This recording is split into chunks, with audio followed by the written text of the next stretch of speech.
Külostal, kes on teinud sellise monumentaalse ehitise seal korda nagu see Veski, kui te sealt tulite.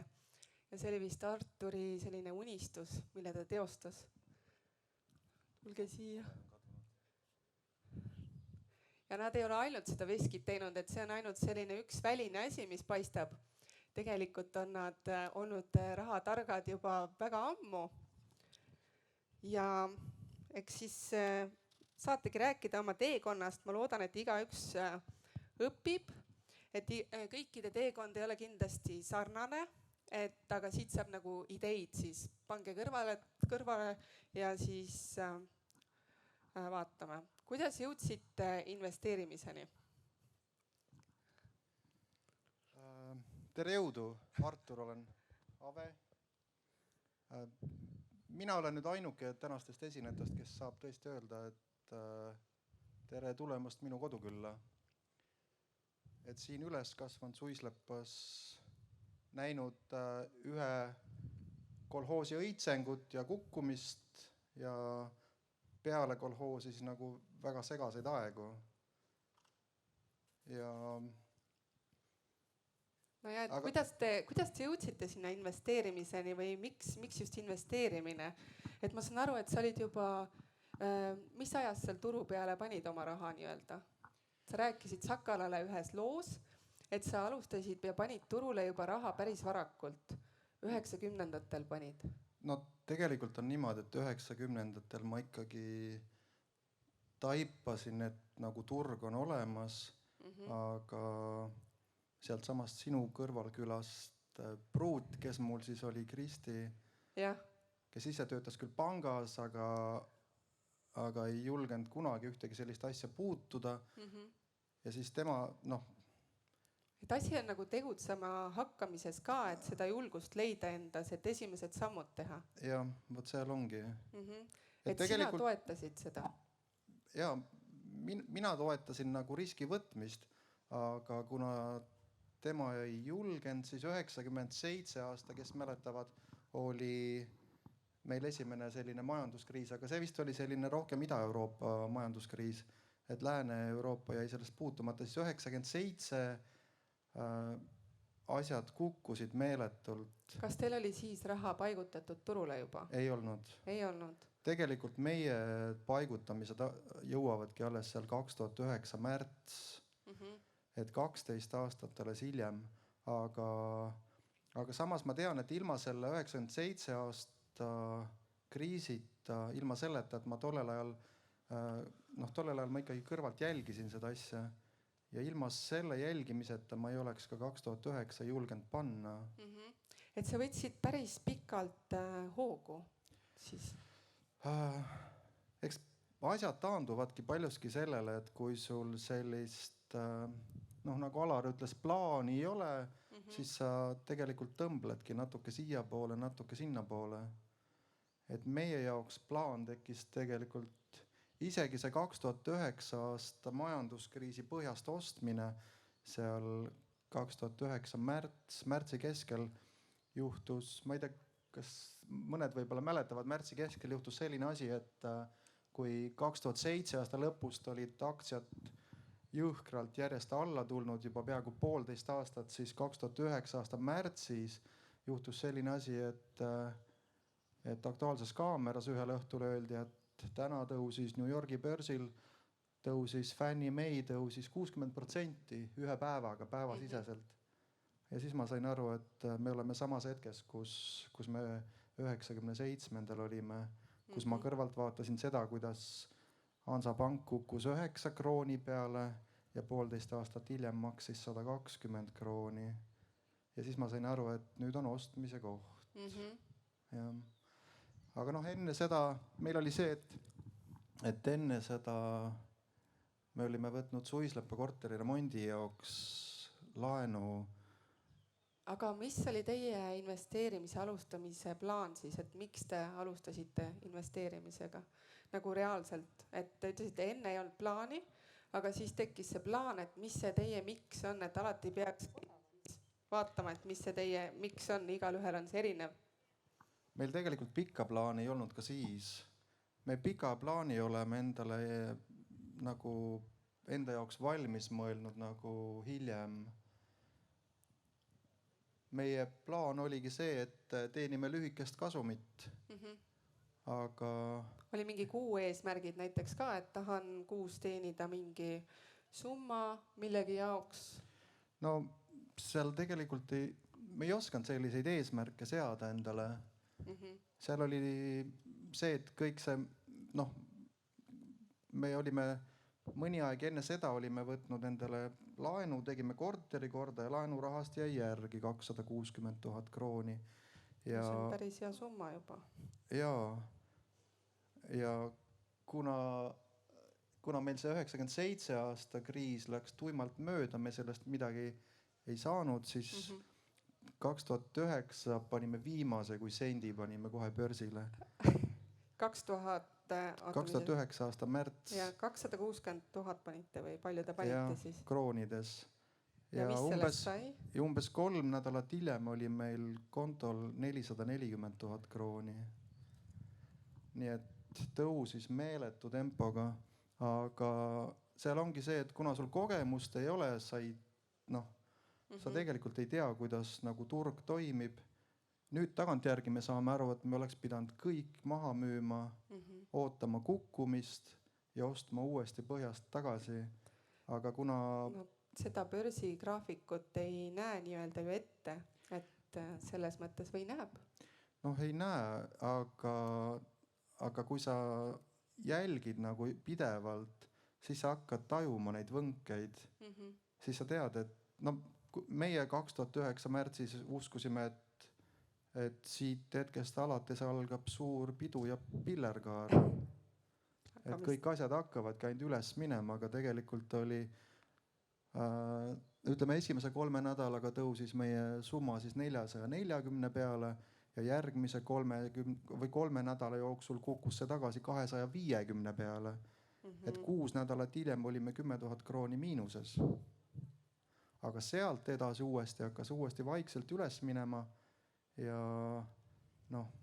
nüüd tagantjärgi võib öelda, et saime nagu väga odavate hindadega saime asju osta.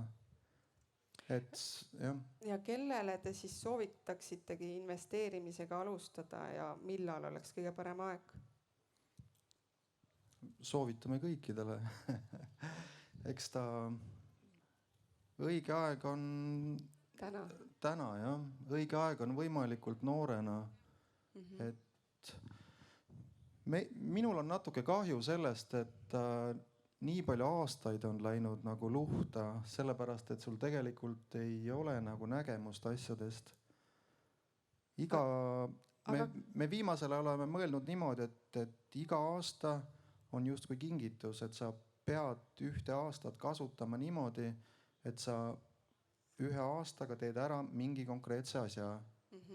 Et näiteks üritad saada endale näiteks korteri sissemaksu endale. Et sa paned ikkagi mingid eesmärgid nüüd täna? Täna muidugi paneme. Sest me oleme ka juba, mina olen 45, Ave natuke noorem, ei tohi öelda. Ja mina loodan, et kui ma olen nagu 10 aastat vanem ehk siis 55, et siis ma saan võtta oma purjeka ja minna Vahemerele purjetama, et ma ei pea enam tööle minema. See on siis 10 aasta pärast. Aga kuhu olete täna jõudnud investeerimisega ja mis see portfell teil on, et kui julgete öelda? Siis kui teie meid esimest korda rääkima kutsusite sinna Veskisse, siis Ave ütles mulle niimoodi, et miks nad meid kutsuvad? Meil pole ju veel miljonitki. Täna oleme selle vea parandanud. Kuulsite? Palun tehke see aplaus, meie oma inimesed tegid sellise saavutuse nagu uskumatu. Mul on nagu nii hea meel teie üle. Väga tublid. Ja eks see on võtnud nagu, sa pead harjuma sellega, et sa peadki süsteemselt töötama, et pead eesmärke seadma ja iga aasta proovid mingi asja ära teha. Sellepärast, et muidu lihtsalt ei juhtugi midagi ja lihtsalt aeg läheb raisku. Kas teil on mingid harjumused tekkinud, et näiteks iga kuu esimesel kuupäeval vaatan üle oma investeeringud, panen sellise summa, vaatan börsil või teil on mingi teine harjumus?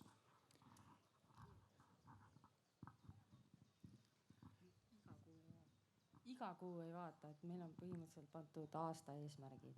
Aasta eesmärgid. Ja siis jälgite mingeid kindlaid aktsiaid või teil on mingi valdkond või täiesti tunde järgi või mingi?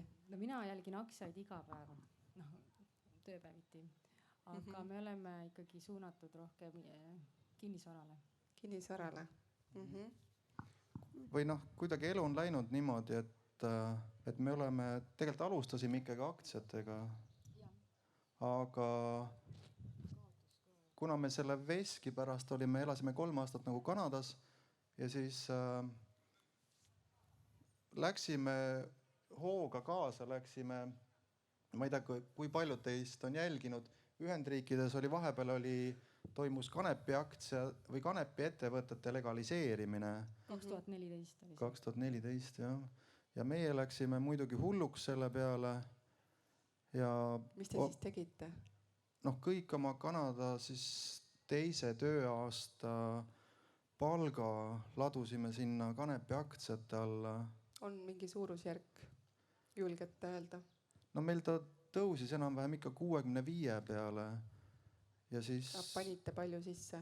Äkki 25 või? 1000 jah. Eurot, krooni? Eurot. Ja siis oligi niimoodi, et muudkui tõusis ja tõusis ja tõusis. Ja ühel hetkel käis pauk ja kõik kukkus. Ja meie lollid siis ei müünud asju maha. Ja siis oligi niimoodi, et kui esimesel aastal tulime suveks koju Kanadast, siis ostsime Tartusse korteri. Kui teisel aastal tulime koju, siis ei jõudnud süüagi osta. Ja, et ajast on nagu kõige rohkem kahju, et üks aasta läks täiesti lörri. Siit ongi võib-olla, et mis on need suurimad õppetunnid siis investeerimisel ja võib-olla ka mis nagu läks valesti, mis oleks võinud paremini teha?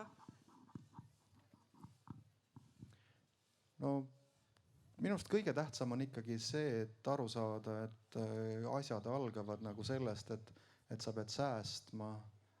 Et iga kuu proovid midagi kõrvale panna, et ei saa niimoodi. Kui paljud suislepasõbrad mul siin elavad nagu kõik oma raha läbi niimoodi, et kuu lõpuks pole ikkagi midagi.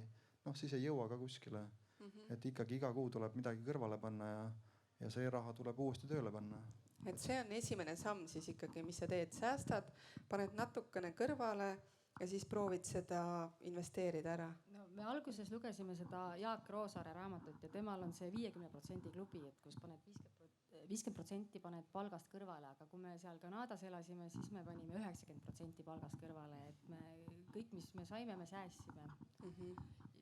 Ja hea asi oli muidugi ka see, et me käisime samal ajal veski selle ehitajaga kohut, et kuna need advokaadi arved olid nii suured, et siis me nagu pärast saime selle raha tagasi, et me tervet aasta palka ikkagi ära ei kaotanud aktsiate alla, et midagi saime tagasi ka. Nojah, aga mitte börsilt, aga lihtsalt... Börsilt ei saanud, jah, saime advokaadi arved, need saime tagasi. Et olite pannud nii-öelda teisest potist saite tagasi. Aga mis need paremad nagu kogemused on investeerimisel olnud siis need võidud või kõige suuremad? Esimene võit on... Koroonaaeg oli ka väga hea börsil, et see oli nagu parim, et koroona algul paljud kindlasti teist märkasid ka, asjad kukkusid meeletult ja mingil hetkel siis taibati, et olukord võib-olla ei olegi tegelikult nii hull, kui algul kardeti ja siis hakkasid uuesti tõusma. Aga meil enne seda sündisid kaksikud ja nad olid, esimene talv olid nii palju haiged ja meil läksime siis seal koroona talvel läksime sinna Tenerifele ja kui me tagasi tulime, siis meil ei olnud raha enam väga palju, et sinna börsile panna, 10 000 euri oli. Aga isegi selle pealt Ave tegi enam-vähem mingi 3000 euri kuus nagu mitu kuud jutti. noh, selles suhtes oli, et 2014 oli ikka väga valus aasta, kui me kaotasime ikkagi Eesti rahas miljon. Ja siis ma tegelikult peale seda mitu aastat ma ei vaadanud ka börsi, et ma ei võtnud lahti ka ühtegi börsiuudist ega midagi, aga just tänu selle koroonale, siis ma mäletan, me tulime koju ja siis ütlesime, et nüüd peame ühe aktsia ära ostma, et teeme seal alguse ja siis me ostsime Swedbanka, ostsime 103 krooniga ja müüsin siis 160-ga müüsin hiljem maha. Ja siis hakkasime neid aktsiaid ostma, mis oli muidugi viga, et me oleks võinud hoida neid aktsiaid, aga ma hakkasin kohe kauplema igapäevaselt ja ma ei võitnud nii palju, kui oleks hoidmisega võitnud.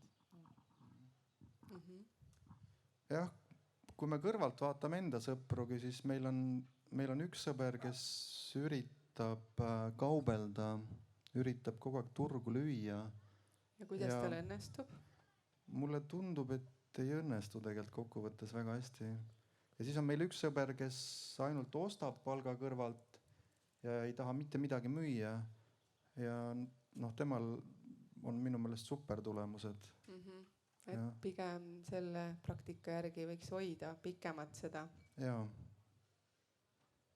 Tavainimene eriti, kes võib-olla alustab. Jaa, eriti nüüd, kui asjad kukuvad vaikselt, siis täna ma veel ei ostaks. Ma kardan, et kukub veel. Eks palju sõltub Ukrainast muidugi. Aga ma kardan, et kukub veel. Aga täna on küll see hetk, et jälgima peaks küll. Ja. Aga teil veel portfellist natukene võite rääkida, et mis teil seal portfellis täna veel on siis või palju kinnisvara, kui te tahate avaldada?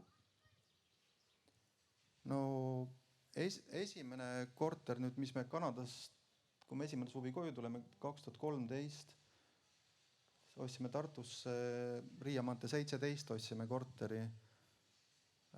Maksis tookord 55. Üürisime kohe välja. Samas pärast oleme mõelnud, et tegime valesti sellepärast, et ostsime selle korteri ja siis hakkasime seal kohe remonti tegema. Seal olid 3 sihukest tudengipreilit olid sees. Nemad tahtsid seda muidugi edasi üürida, aga see korter on küll väga heas kohas. Ta on, kui Tartus siit Lõunakeskuse poolt tulla, siis vahetult enne seda, kui hakkad mäest alla minema seal kesklinnas.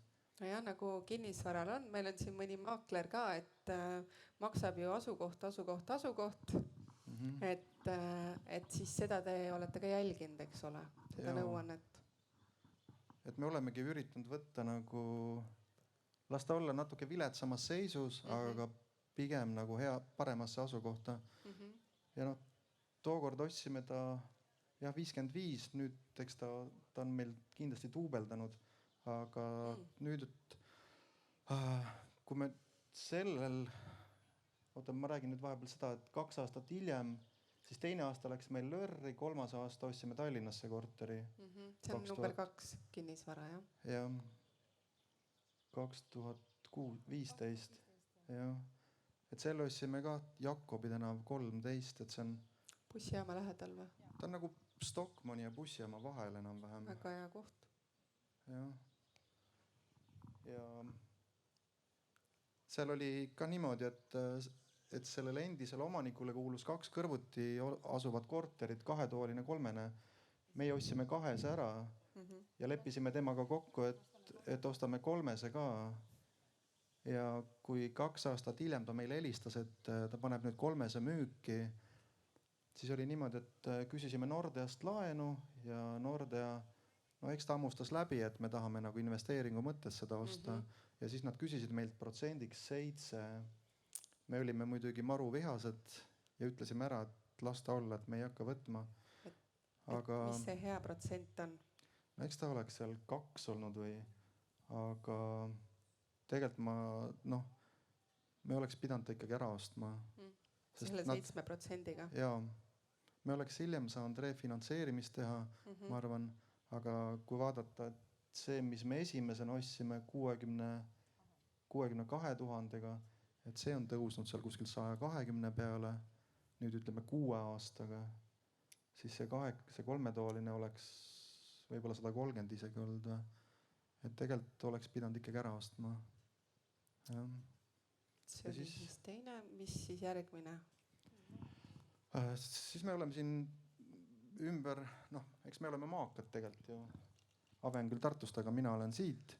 Ja siis me oleme ostnud siia Suisleppa ümber nagu 2 talukohta. Et sellist põllumaad on meil nüüd tekkinud. Ja nüüd sellel kevadel ostsime siis Tartusse maja. Jah. Kuhu te selle kui asukoha mõttes? Tamme linna. Seal, Aga mis te plaanite seda välja üürida või? meil ongi siin Üürnikud? tegelikult kasutasime ära olukorda, et Ave isa tahtis saada hirmsasti endale garaaži ja meil on see häda, et kui me oma 3 lapsega lähme Ave isale külla Annelinna, siis on 2 varianti, ja kui lapsed jooksevad mööda seda 3-toalist korterit seal ringi, et siis on 2 varianti, et kas altnaaber peksab harjavarrega vastu lage või ülemine naaber peksab vastu radikaid. See on nagu see cashflow mängus, et kui lapsed tulevad, et siis see on kulu. Ja siis oligi niimoodi, et tekitasime selle olukorra, et mina olin talvel Soomes tööl, sain ametlikku palka ja kevadel küsisime laenu ja meile anti laen ja siis nüüd võtsime Tammelinna maja ja Ave isa korteri siis üürisime välja. Ja siis ütleme, maja laen on meil 660 ja 450 saame sellest Annelinna korterist nüüd. Et väga suures osas saame selle nagu sealt kaetud. Ja on meil teiseks veel on garaaž olemas ja on lastel koht, kus hoovi peal joosta. Ei pea naabrite tampimist kuulama. See on väga hea mõte, et sa vaatad, mis nagu sul endal ka vaja on ja siis selle põhiselt teed investeeringud. Et see on päris hea nagu nipp, millest lähtuda. Palju teil neid siis kokku on täpsemalt? Meil on nüüd, ütleme, üüritud kortereid on koos selle Annelinna Ave isa korteriga nagu 3. Ja siis on jah maja. Siis on meil põldu pisut, natuke metsamaad. Niimoodi elame. Nii et te tekitasite endale nii-öelda cash flow'd. Jaa, esimesed äkki, palju on?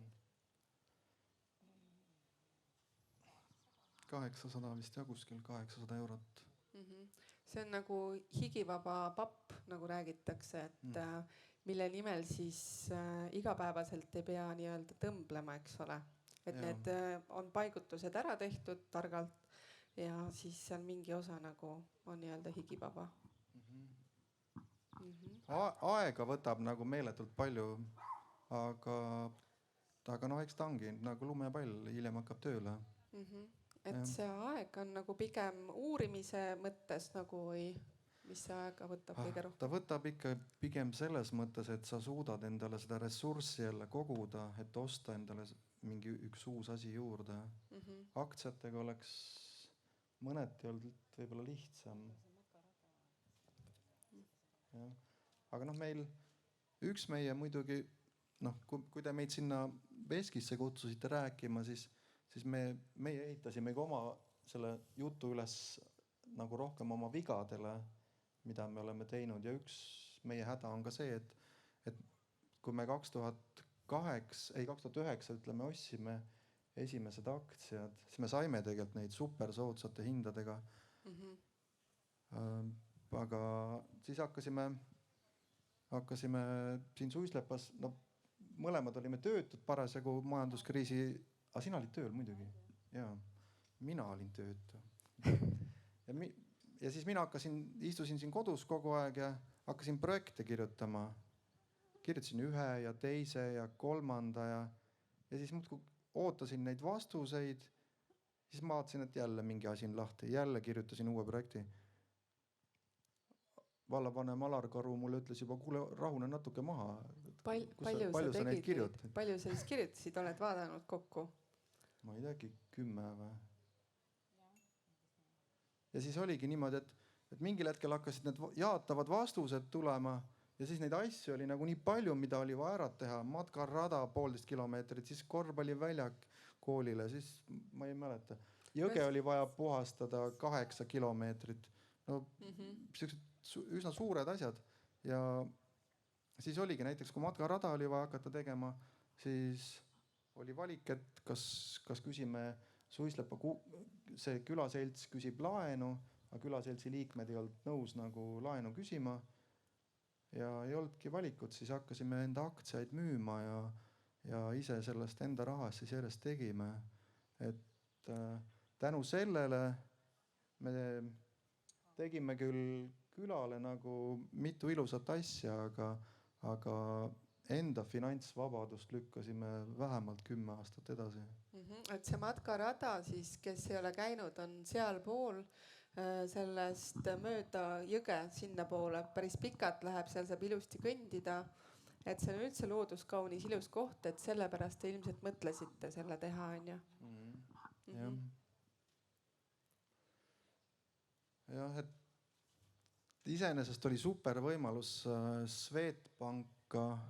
Ma mäletan, et ma ostsin 20 000 aktsiat, ostsin 17 Rootsi krooniga ja siis, kui ta ütleme 7-8 aastat hiljem maksis 250 krooni, siis no pisar tuleb silma. Mõtled, et kas see oli nüüd, kas see kõnnid seal matkaraja peal ja mõtled, kas sellel oli nüüd mõtet. Aga samas Marek luges ühte raamatut, mille nimi oli vist Rahapsühholoogia või? Ja siis ta lohutas meid, ütles, et kui selle raamatu läbi loed, siis tundub, et ega me tegelikult ei teinud valesti. et kõik on suhtumise küsimus. Ma arvan, et kõik teevad oma otsuseid ikka oma nagu, mis teadmised sel hetkel on ja nende põhjal. Ja et peadki olema avatud mõtlemisega, et ma lihtsalt proovin ja võivad asjad minna nii, võivad naa minna. Et see on nagu, teeb kõige vabamaks minu meelest üldse, et midagi nagu ette võtta, et muidu jääd nagu krampi ja ei võtta midagi ette, hakkad kartma liiga palju. Et. Jaa, no meie võib-olla trump tegelikult kokkuvõttes ongi olnud, et me ei ole tegelikult väga palju põdenud, et me oleme pea ees. Vahet ei ole, proovime järgi, küll saab ja ongi lõpuks saanud. See ongi, ma arvan, teie edu üks nagu võti, et lihtsalt alustate ja hakkate tegema, et eks need õppetunnid tulevad selle tegutsemise käigus. No, meie viga oli ka see, et me hakkasime kohe praktiseerima, et tegelikult me enne ei lugenud ühtegi raamatut läbi. Et selles osas me oleme nüüd õppinud, et me oleme päris palju, olen mina lugenud, Artur ei ole veel. Mis sa oled lugenud, siit läheb kohe edasi? Esimene asi, mis ma soovitan, on see Jaak Roosaare raamat. Jaak on minu koolivend, ma mäletan teda. Et tema raamatud ja siis intelligentne börsiinvestor ja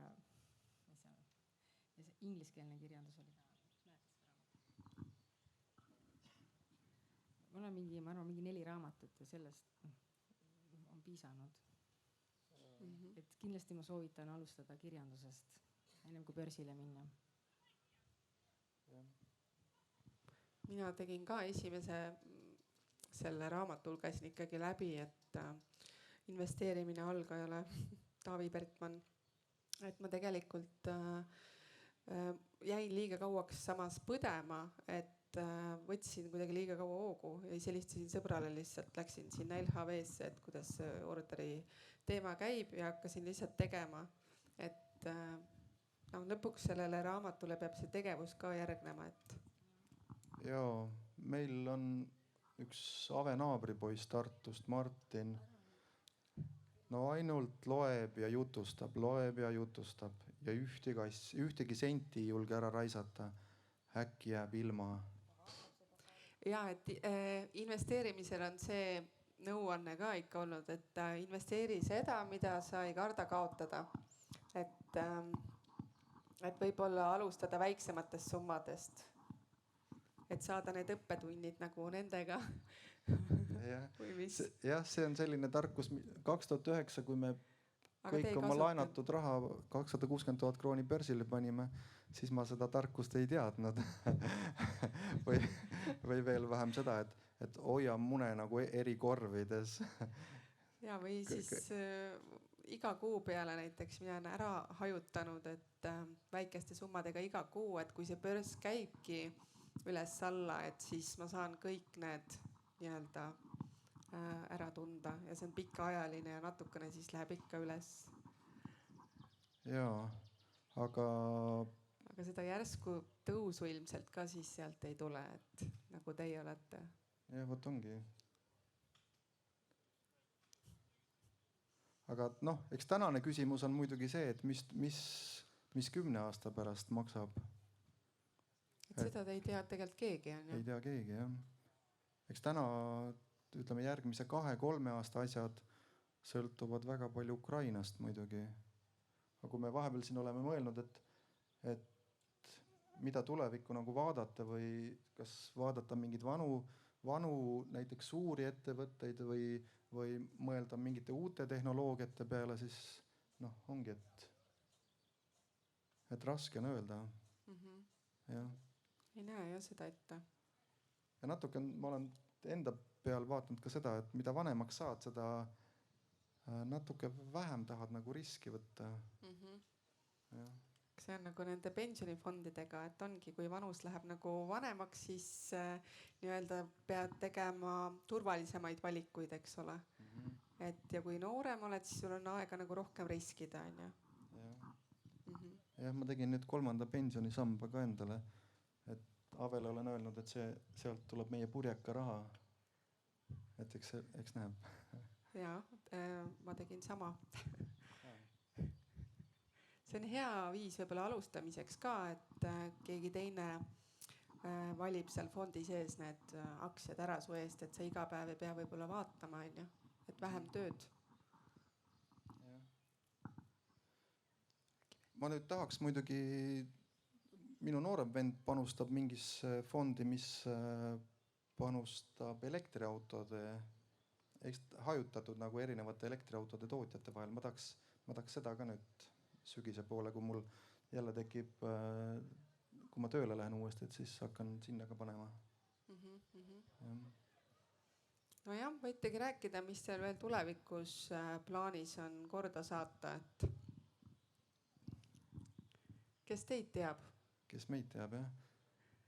Kas rohkem seda veskeid rohkem ei ehita, et teil on ju monument seal, see suur veski, et kuidas see projekt nagu sündis või see on ka nagu investeerimine selles mõttes, et sa ei oodanud nii-öelda elu lõpuni, et seda unistust, et kus see tuli nagu, see oli mingi unistus sul ju? No ta oli jah selline lapsepõlve selline lugu, aga mingil hetkel ikka, kui aru saad, et kuidas nagu raha tuleb ja kui palju nagu vaeva pead nägema, siis ei mõelnud enam selle peale. Aga mingil hetkel vald pani ta müüki ja minu ema mäletas neid lugusid, et ma olin rääkinud. Ja eks noh, jah, leppisime küll tegelikult emaga kokku. Mina elasin tollel hetkel Ameerikas parasjagu. Ja siis ema helistas, et vald pani veski müüki. Aga noh, siis ma ütlesin, et ei lasta veski olla, et ega seda keegi niikuinii ei jõua korda teha. Aga ema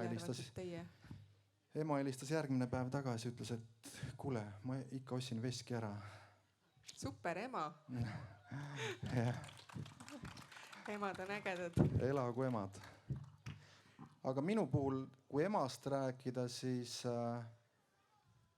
paljud asjad algavad ikkagi tegelikult lapsepõlvest ja üks asi, mida ma olen Avele ka korduvalt rõhutanud, kui me mingi uue asja oleme valmis saanud või ära ostnud, siis ma olen Avele mõnikord öelnud, et seda ei ostnud mitte meie, aga selle asja ostis minu ema, sellepärast et kui ma väike olin, siis ema pani alati nagu raha kõrvale ja tal olid alati säästud. Ja siin, kui me siin jõe ääres ükskord väiksena, äkki ma olin siuke 10-aastane või, kõndisin oma klassiõe Kairitiga, kes mulle hirmsasti meeldis. Ja siis Kairit rääkis, et tema ema-isa tahavad osta, ma ei mäleta, kas külmkappi või mingit asja, aga praegu ei ole raha. Ja siis ma mäletan, et ma ei öelnud talle, aga ma mäletan seda iseenda mõtet, et kuidas see võimalik on, et minu ema räägib sellest, et peaks äkki Siguli ostma et meil on 8000 seda rubla juba koos, et äkki saaks selle eest osta Žiguli ja Kairit ema ja isa ei suuda osta seda 200 või 300 rublalist asja. Et siin on erinevad rahaharjumused juba nagu näha erinevatel perekondadel, et kes siis kogub, on praegu hästi popp see mingi turvafond või mis selle nimi oli, on ju. Et siis sinu vanematel oli see tegelikult see põhimõte juba sellel ajal olemas, see oli Vene ajal siis, on ju. Jaa, no minu isal seda muidugi ei olnud, tema elas sihukest hipielu, aga ema oli jah, noh Siberist tulnud sihuke eestlane ja väga säästlik ja ütleme mingi 15 aastat hiljem, kui ma ise olin Tallinnas juba, käisin ülikooli kõrvalt käisin tööl ja siis taipasin või ma mäletan, et ma mõtlesin mingil hetkel seda sama hetke tagasi, kui me Kairitiga arutasime seda asja. Ja siis ma seal Tallinnas olles ma sain aru, et ma elan tegelikult täpselt samamoodi nagu Kairit ema ja isa. Et kõik palga, mis ma saan, kõik ma raiskan ära. Ja siis ma mäletan, ma tean täpselt seda poodi veel poest kõndisin mööda ja siis vaatasin, et 8000 krooni olen saanud palka eelmine kuu, võtsin väljavõtte ja kulutused on olnud 8300 krooni. Et kuidas see loogiline on? Et ma elan ju täpselt samamoodi nagu Kairit ema isa. Et ja alguses siis ikkagi panna oma kulud ja tulud nii-öelda paberi peale kirja ja vaadata otsa. Et siis sa teinekord näed seal selliseid asju, mida sa võib-olla ei oota. Jaa. Ma vaatan sealt Swedbanki need kuludest, et mõnikord, kui liiga hoogu satun, et mis asi see nüüd oli ja kas see oli vajalik. Jah, ja ilma sellist kulude kontrolli all hoidmiseta ei saa ka suuremaid asju teha. Just. Säästmisest alati. Meil on natukene veel aega. No 2 minutit. Tegelikult võib küsida rahva käest ka mingeid küsimusi on teil Avele ja Arturile. Juba võib hakata vaikselt küsima, ma arvan.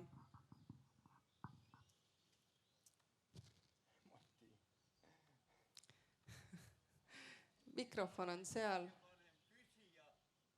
Oh.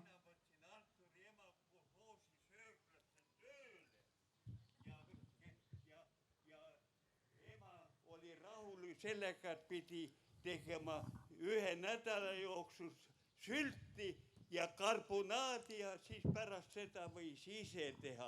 Aga ema tegi kõik väga hästi ära. Sült mulle eriti meeldis. Sült meeldis eriti mulle. Aga mul on Arturile küsimus, kui vana sa olid, kui me läksime siit Õhne jõel jää peal, aga Lummintiga oli Arumetsa. Vaat siis ma tundsin, et mehel on, me rääkisime tarkameeste juttu, mina olen juba vanamees, Artur oli alles poisikene ja ma ütlesin, et sa jää suislepa. Kas sa mäletad või mäletad, ütle praegu kohe ära. Mäletan ikka, Mati, miks ma ei mäleta. Nii, et mina olen seda sorti mees ja nüüd ma küsisin Arturi käest, kui vana mina olen.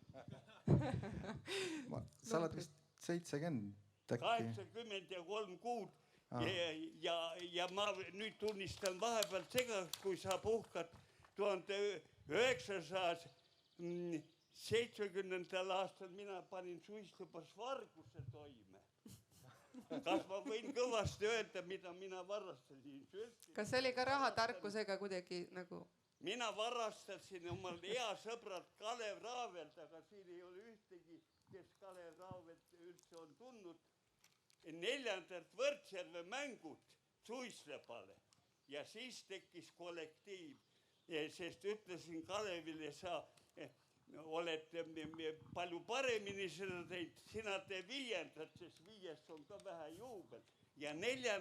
olid juba, siin oli lava ja siin oli pinke sama palju nagu praegu ja siin oli 3900 inimest. No selge, aga vaatame, võtame järgmise küsimuse praegu. Aitäh! Kuule, suur tänu, Mati! ja Mati on kohalik vana siin. Mati oli meil tegelikult kolhoosi abiesimees, aga tervis on alt vedanud. Tere, tervitused minu poolt ka Matile, mina ei ole kohalik. Tere. Mati teeb ikka aplausi. Oota, Mati, lase nüüd olla. Tagant üks poiss küsib. Ma kahjuks ei jõudnud päris algust kuulata, selles suhtes palun vabandust. Et enne kui te hakkasite investeerimisega tegelema, kas te vaatasite ka üle mingid erinevad varaklassid, et võrrelda siis enda temperamendiga või et mis nagu sobib iseloomu poolest kõige paremini kokku või lihtsalt hakkasite mingi asjaga pihta ja nii ta läks? Me hakkasime pihta ja vaata majandusalane haridus puudub ja siis ei oska, elu õpetab. Me ei osanud isegi võrrelda või mingit nagu analüüsida väga, et nüüd hakkame keskendume aktsiatele või keskendume kinnisvarale. Täpselt nii nagu elu on läinud, nii me oleme teinud. Ja kuna läksime selle kanepi aktsiate hullusega kaasa, saime nagu kõrvetada. Ise oleme ka süüdi, oleks võinud, kui sealt kukkuski 65 pealt, ütleme 40 peale, oleks võinud see, mis järgi ei oleks võinud maha müüa. Me lollid vaatasime kuni nulli kukub, ei ole mõtet. Ja kogu aeg istud ja mõtled, et tõuseb tagasi ja tõuseb nagu veel jõhkramalt tagasi. Ja siis tekivadki siuksed pettumused, aga kinnisvarast on kuidagi, ostsime ühe korteri teise järel või nagu ühe kaupa ja sellest on saanud selline nagu ikkagi mingi siuke tasakesi tekkinud nagu vundament. Et mingi baas on tekkinud, väga hea. Aga me tulevikus tahaks ikkagi aktsiaid nagu tõsisemalt aktsiaasja vaadata uuesti. Okei, selge. Aitäh vastusest. Kas te olete ka vaatanud rohkem selliseid riskantsemaid varaklasse ka, et ma tean, osad teevad niimoodi, et näiteks 10-20% portfellist pannakse nii-öelda mängurahana siis kas näiteks Forex või krüpto või mingid sellised asjad. Kas te olete sääraseid asju ka kaalunud? Mina tahtsin tegelikult Ethereumi osta. Ja kui Ethereum oli 10, siis arutasin seda oma prouaga. Aga nii kui elus ikka, nii nagu boss ütleb, nii tehakse. Selge, vähemalt on asjad paigas. Ja eriti kui sa vaatad, et Ethereum oli siin mõni aeg tagasi 4000 eurot või $4000, siis elus on asjad paigas. Väga hea, on veel küsimusi, siin on veel küsimusi kellegil? Ja tere, ma ka alguses ei olnud, võib-olla sa ütlesid seda juba, aga kus kohast te või nagu mis platvorme te kasutate aktsiate jaoks? Swedbanka. LHV. Okei, ka ülemaailmsed aktsiad? Jaa.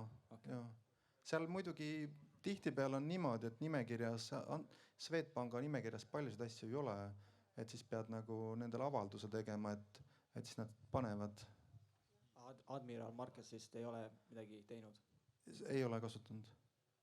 Oleme mõelnud küll, aga ei ole kasutanud, jah.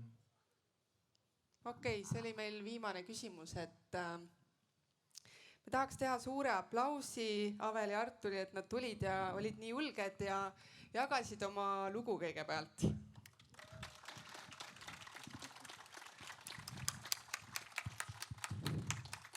Väga täname. Ja meil tegelikult on esinejatele Tšaaga poolt kingitused, kes on meie sponsorid ka. Meil on siin sponsorite sein. Ja siis mingi 10 minuti pärast me mõtlesime, et iga esineja teeb seal kõrval, lava kõrval saab temaga siis pilti teha. Näiteks 10 minuti pärast, 10-15 minuti pärast. Kas see sobib teile? Et inimesed saavad minna sinna, siis seal on ilus sein, saab pilti teha ja rääkida esinejatega. Mina tahaks muidugi öelda veel Maarekile ja Küllikile suur tänu, et te seda asja siin veate. Ma olen ise väga palju aastaid enne seda mõelnud, et äge oleks, kui oleks mingi oma punt siin samas kodukandis. Aga nüüd on jah, jumal tänatud. Et äkki saab koos veel mingi ägeda asja teha. Jaa, aitäh. Aitäh.